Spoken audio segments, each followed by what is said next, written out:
જે મા બાપે પોતાના બાળકોને પોતાની જિંદગી આપી દીધી, પણ એ બાળકો પોતાના મા બાપ માટે સમય પણ નથી કાઢી શકતા. ઘણી વખત મા બાપને રસ્તે રઝળતા પણ કરી દે છે, ઘણી વખત ઘરેથી કાઢી પણ મૂકે છે. તો આવા બાળકોનું શું કહેવું જોઈએ આપણે? ભારત જેવા દેશ માટે ખૂબ જ દુર્ભાગ્યપૂર્ણ બાબત છે કે જે દેશમાં આપણે કહીએ છીએ, આજે પ્રભુ માટે કહીએ છીએ, તમે માતા છે પિતા તમે હો, તમે બંધુ સખા તમે હો.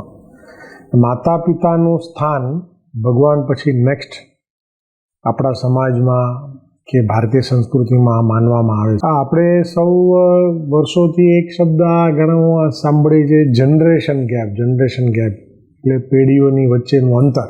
સમાજ તરીકે આપણે આ